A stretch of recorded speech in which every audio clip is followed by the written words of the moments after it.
Greetings again everybody, welcome back to Dark Souls, and hey, look at my shield. Hello. And that was the hello carving, isn't it nice? I think the voice is really funny. So before we actually head into new grounds, let's talk to some big skeleton. You might notice that big skeletons become a running theme later in this episode. Why? Is that an ember from New Londo? And a fine ember it be. What do you say? Why not leave it with me? I'll give you a flame to feast your eyes upon. Yes, very well. We'll get these old bones to work.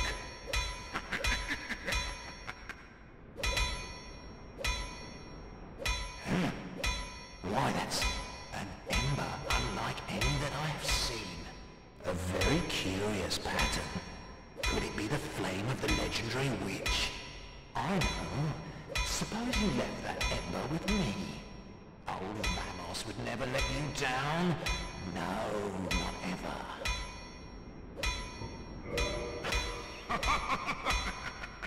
Yes, splendid. Splendid indeed. My, oh my. You precious little thing. If that'll be all, then be gone with you. You'll spoil my focus. Oh Dark Souls, there's creepy laughs, and then there's calling things your precious little thing. Anyway now though, we just gave Vamos both of the embers we found in the demon ruins, even though he thinks one of them's from New Londo and the other one is from Lost Izalith. Now in case of Lost Izalith, it might still make sense, because at least the demon ruins lead to Lost Izalith. New Londo though, that seems a little far off. I sense a little bit of cut lore there. So now we're back past Pinwheel. This is the unknown darkness we didn't dare to penetrate earlier. But now, I guess there's no other way. Obviously, to get through here, bringing some kind of light source is probably a good idea. For instance here, I am using the Skull Lantern, which has a drawback. We have to give up our shield slot or our weapon slot, but giving up the shield slot is a little bit better because you kind of need a weapon. And you can switch back to your shield of course, but you won't be able to see as well, so watch your steps so you don't fall off. And trust me, you will fall off if you don't know exactly where the drop is. Of course, the Skull Lantern is less than ideal, so let's actually unequip it and switch to the Sunlight Maggot, which illuminates the area all around us just for swapping out our headgear. You might have also noticed that I make no sound while walking or rolling. That is because I'm wearing the Slumbering Dragon Crest ring. But to be honest, I find it really odd to not hear anything when I walk. So, hey, I unequipped it. Not being heard would allow us to be a little more stealthy, of course, but I don't really think that there is any need for that. I don't think we can reach that glowy right now, but we might be able to get to it later. For now, let's slide down a coffin, that's fun. And oh wait, giant coffin, giant skeletons, even though the skeletons are significantly smaller than the coffins here. And they also seem more intimidating than they actually are, but they still are fierce opponents, at least if you have to deal with more than just one of them.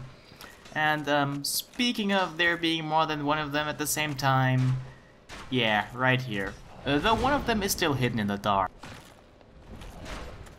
Normally this situation would be a little more difficult to handle, but we have a great shield with us which has a very high stability. Now this basically allows us to reliably block their attacks, even though they still take off a good chunk of our stamina. But hey, at least we can avoid a lot of damage here. And you can also attack from behind our shield because we have the Silver Knight Spear with us. The Silver Knight Spear is one of the best spears in the game. It also qualifies as a holy weapon, so it can kill skeletons without having to worry about necromancers reviving them. Those skeletons though, they don't revive anyway. But yeah, if you slide to the right there to that coffin, you get that item there. I know, there's a person here. Good day. You look reasonably sane. What are you doing in the catacombs? Are you a cleric or something? It is important to say no. No? Really? Then I'd have no qualms telling you. There's a fine stash of treasure right down that hole. I found it first, but, well, we're friends now. So I'll split it with you. In any case, have a look. It'll shimmer you blind. Yeah, let's trust that guy. There, that hole. Take a closer look.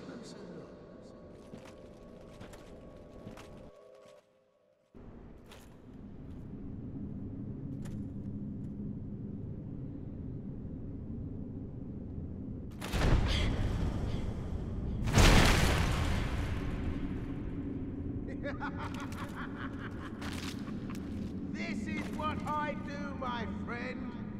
The trinkets I'll be stripping off your corpse, that's the real treasure.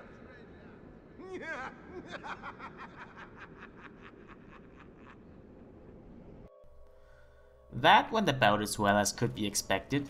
We didn't even take falling damage. And we can now loot those 3 corpses there. Thanks, Patches, and another skull lantern, in case you didn't get it yet. And that one looks familiar. You're no hollow, are you? Thank goodness. Please be careful. There are 2 fierce hollows not far from here. They were once brave knights, my former escorts. Who would let such strong spirits be hollowed so? Heavens, is there nothing at all to be done? So apparently those people fell victim to Patch's nice little trick. And it seems that Petrus abandoned them before that. Now, she mentioned that the other 2 have been hollowed and should be somewhere around here. Oh, hey, speak of the devil. There's number 1 and number 2 follows right away. Of course, there's nothing special about them, they're just your regular hollow enemies. One of them heals, of course, which can be really annoying if you manage to get him down to a sliver of his health and then he just decides to, well, nullify all of your efforts. Other than that though, since we have a really heavy shield and can attack from behind their defense, it shouldn't be too difficult. Do watch out for God's Wrath, that shockwave miracle that guy cast though, and also for axes that split your head in half.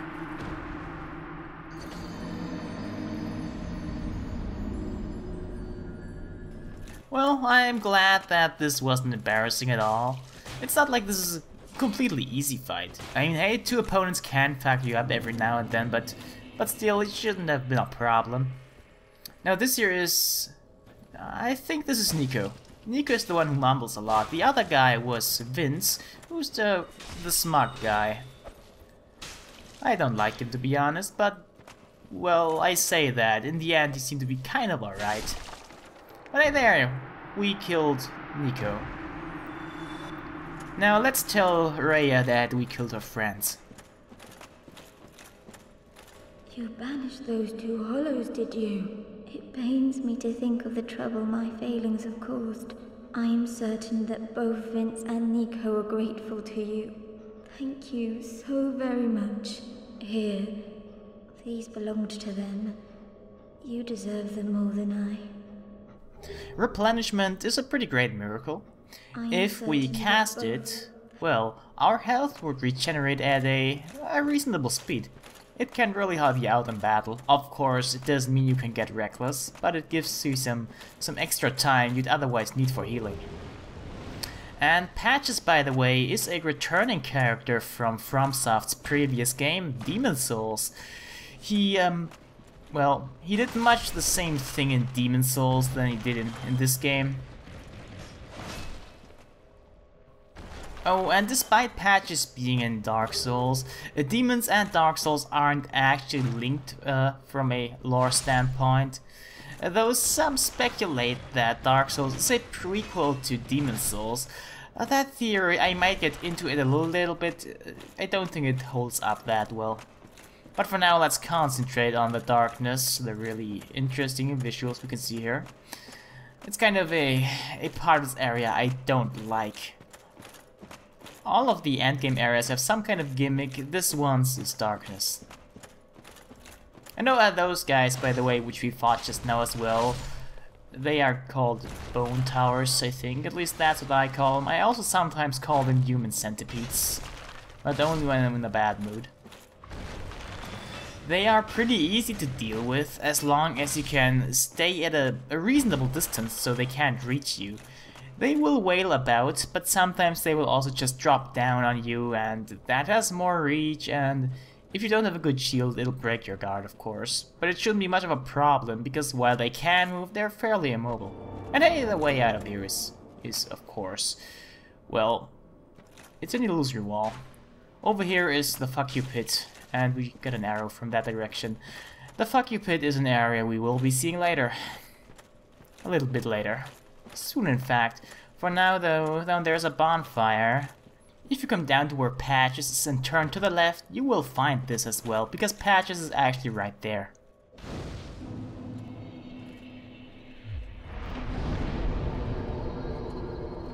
So, about Patches, I believe that we have a little score to settle.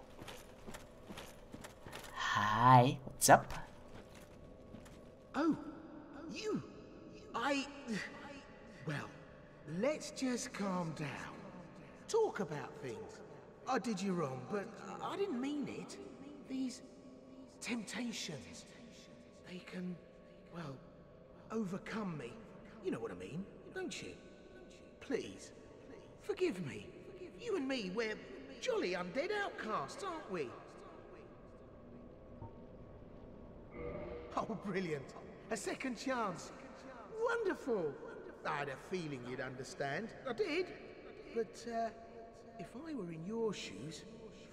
Ooh, who knows what I'd have done. But now we're friends again. Eh?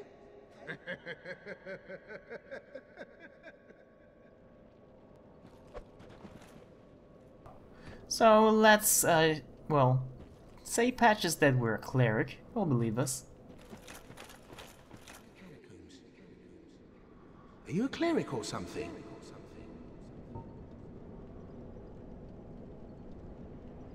Yes, I guessed as much. Well, here's a tip. There's a stash of treasure right down that hole. I found it first, but well, you're the cleric, right? I owe you for all that, praying and whatnot. I'll give you first pick. Well, go on. Have a look. It'll shimmer you blind.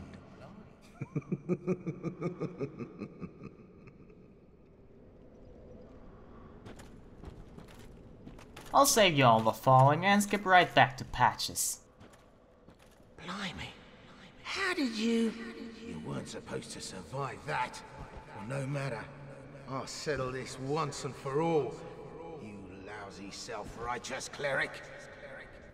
If you ever need a reason to kill Patches, because for some reason you can't attack someone who didn't attack you first, then this is the way to go.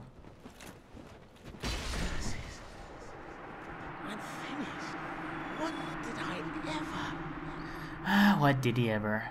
If we hold up the skull lantern, by the way, you saw it a little earlier, we see blue lights. Those actually tell us where we need to go. Just in case you're getting lost in the darkness, which is very understandable if this is your first time. No hard feelings, Patches. These temptations, they just sometimes overcome me. Sometimes they overcome me so hard I have to show it twice. So, about this thing I called Fuck You Pit earlier. It's down there, yeah, let's not go there yet. Let's go this way first. Oh great, there's nothing here. And guess what, on the other side there's nothing either. But we can actually go up that slope there. You might think that going up is a little bit counterintuitive. You'd think that you have to go down in this kind of area to make progress. And you're right, of course. This part here is completely optional. It might even lead us to a part of the area we've already not seen because it was dark and we couldn't really see that far, but we'll be pretty close to the entrance of the area again pretty soon. Not that you'd notice that though. The giant archer skeletons are really easy to fight, but there's one out there and you can see it shooting arrows at me that I can't really find a way to get to, so I don't quite know how to kill it unless of course you use ranged attacks. But yeah, we successfully climbed the ladder. And emit force doesn't really work that well on them, it seems. If you remember, we last used it down in the Great Hollow, or rather in Ash Lake.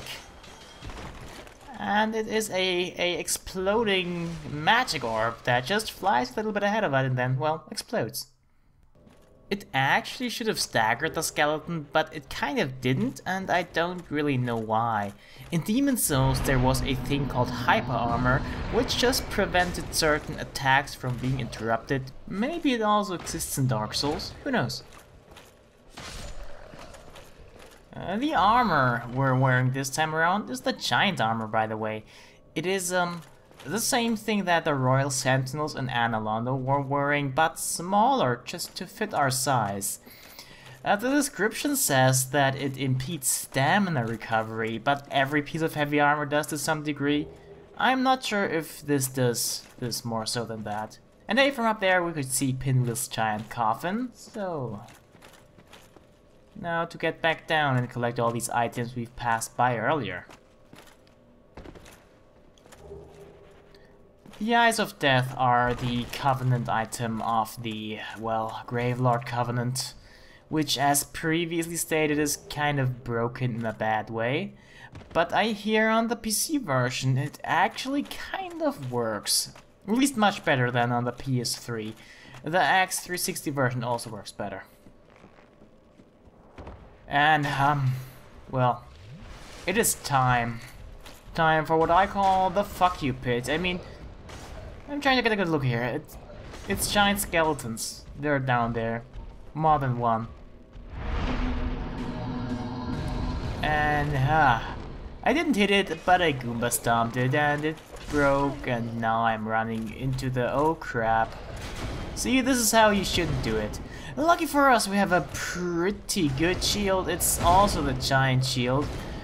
It has really high stability. It looks heavy as fuck, and it is heavy as fuck. The problem is mainly, well, its weight, of course. But it can't, well, block quite a few hits, as we see here. This actually looks like we might make it. Yeah. I mean, we're fairly low, but we already killed, I think, at least 2 of the skeletons here. Well, okay, never mind.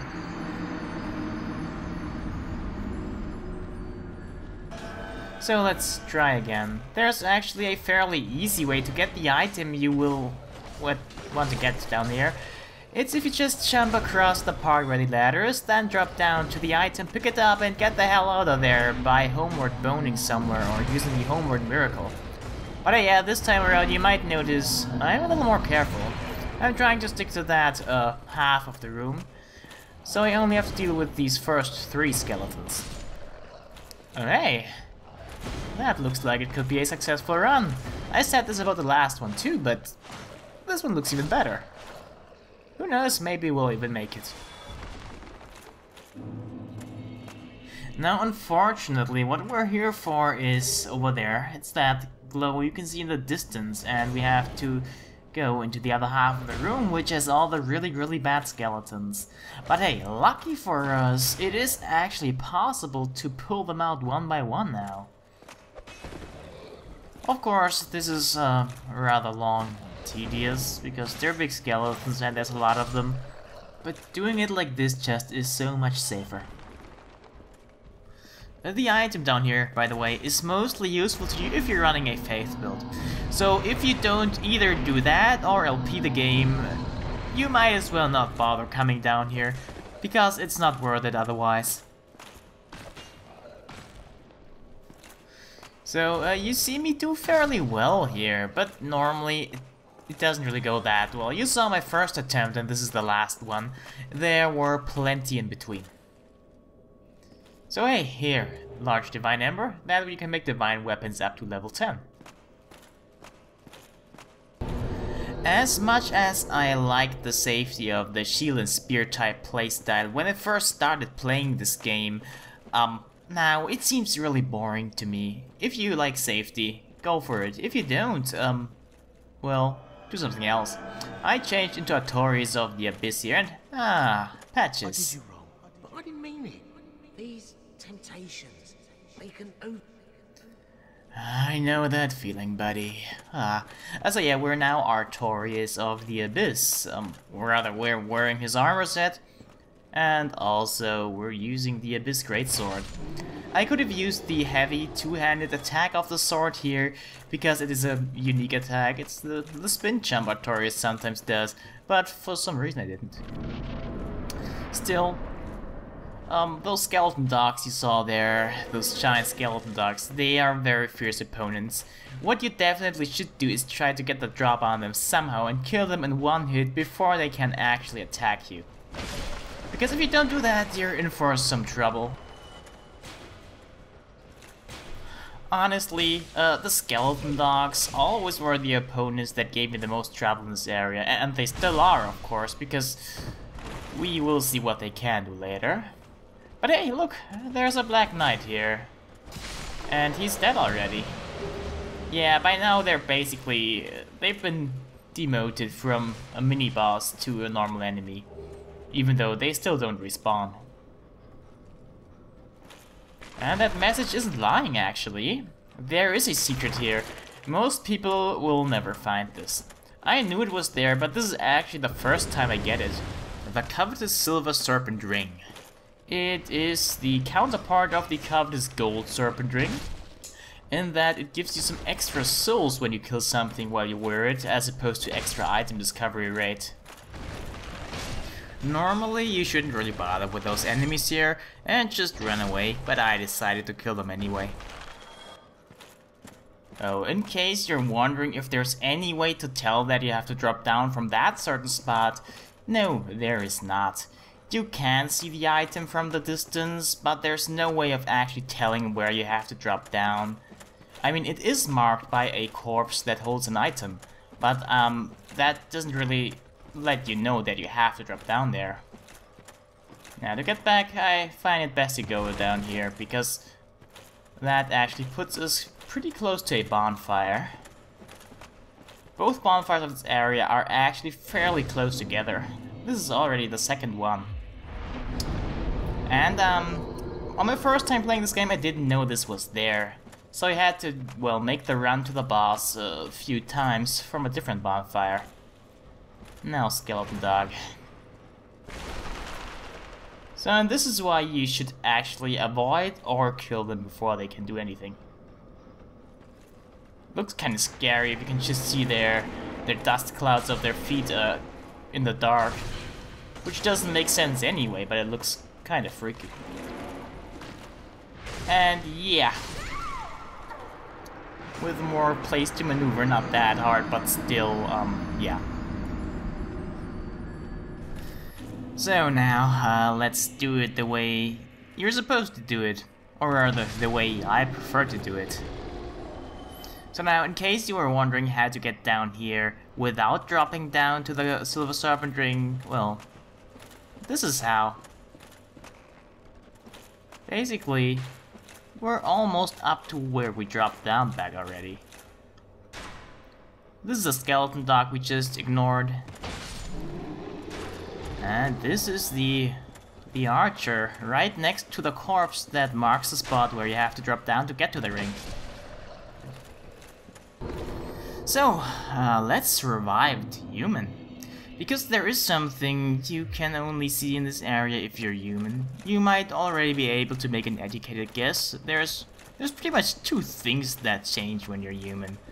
Or rather, one big thing, but it boils down to two different things we can see now. Anyway, we could technically make a really quick run to the boss area already now because we're not forced to fight any enemies anymore. But there are some. I mean, look at those. Those are actually 3 skeleton dogs, 4 skeleton dogs. This could turn pretty ugly. Well, let's see if I can salvage it.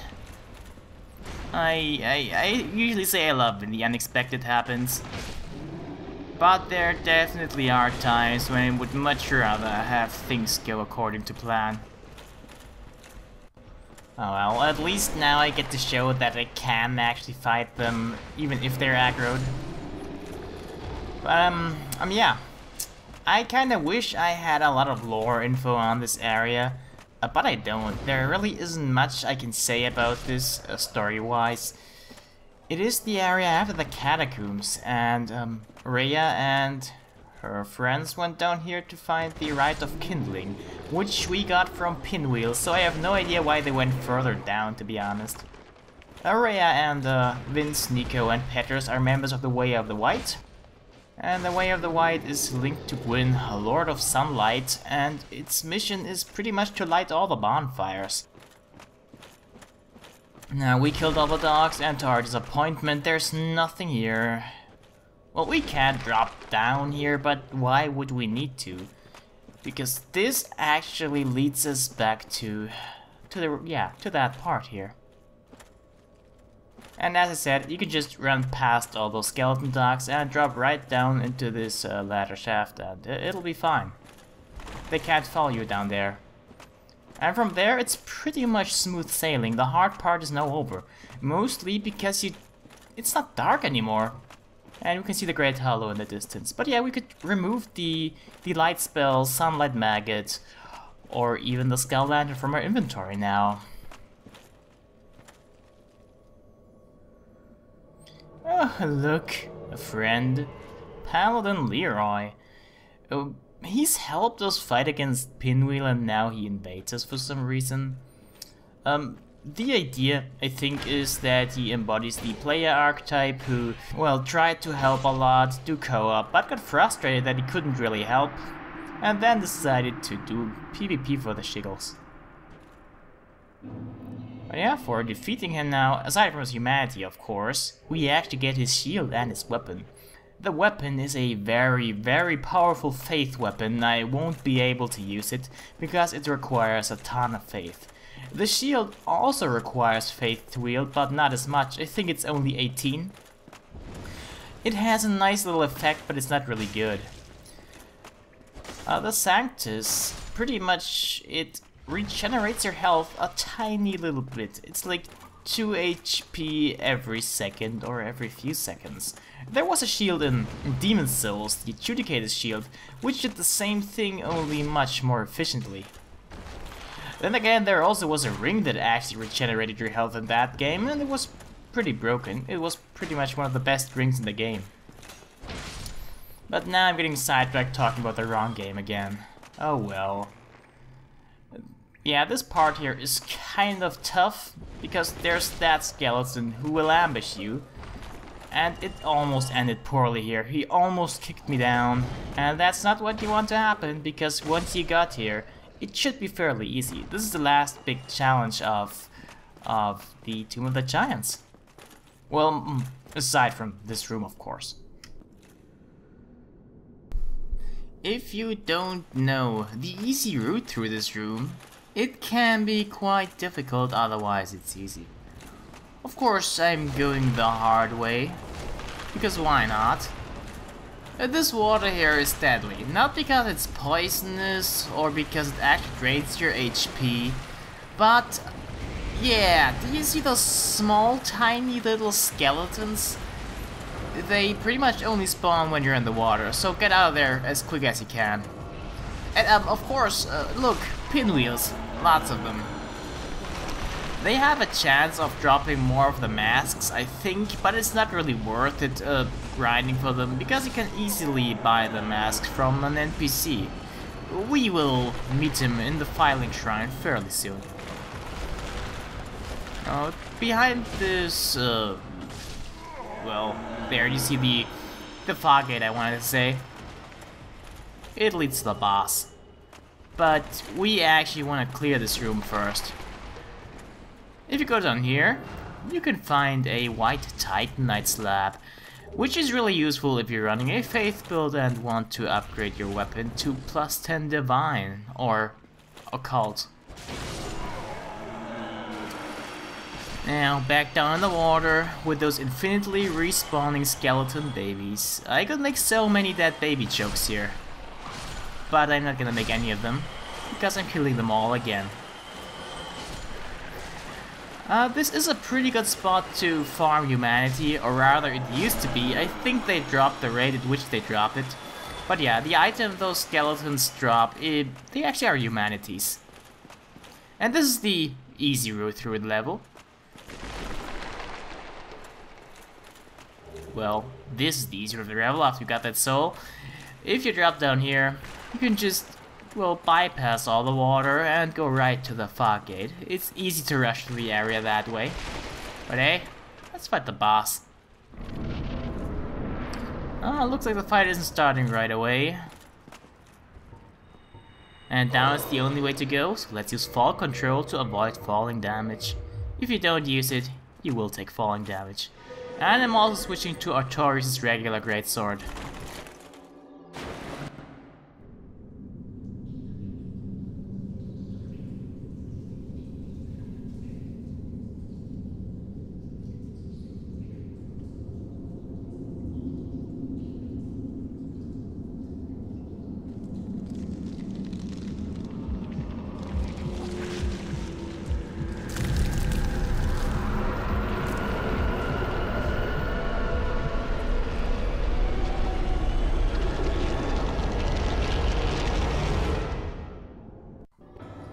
Nito, first of the dead, or Grave Lord Nito as he's called here, but I kinda like first of the dead better.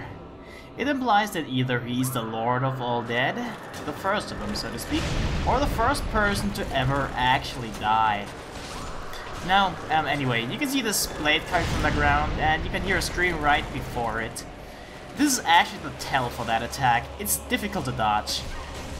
And if you don't use a holy weapon like, say, Artorias' greatsword or the Silver Knight spear, those skeletons will come back to life over and over, because Nito is a necromancer. But once they're dead, you can actually switch back to whatever weapon you prefer to use.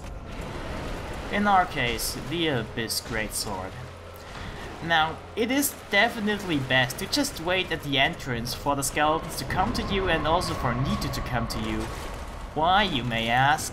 Well, because further into this room there are giant skeletons and they also revive if you kill them. Unless you do it with a divine weapon, of course. As for Nito himself, well, first time I came here I was expecting him to be a really difficult boss, but he's kind of a letdown. You can easily dodge his melee attacks, and whenever he does this little charge-up move where he does the shockwave, you just have to run away a bit and then try to block as much of it as you can. Other than that, he can't really do much to you. The trick is just not to get hit, and dodging is fairly easy. The only attack that isn't easy to dodge is the knife that comes from the ground. But as soon as you get close to him, he doesn't do it anymore. And yeah, I switched back to Artorias' greatsword because I thought holy weapons might do more damage to him, but they don't. And there, that's Nito. He's now, I don't want to say he's dead because I'm pretty sure he was pretty dead before, but anyway. We got his Lord Soul, and we can now use it to fuel the Lord Vessel. There is an item there, but it didn't show up, so we will have to reload the game real quick. Now, this item we can see glowing there, it only shows up if you kill Leroy. It is his armor set. And it's pretty sweet looking. I like it. But now, for today I have to say goodbye again. But I do hope, of course, to see you again next time.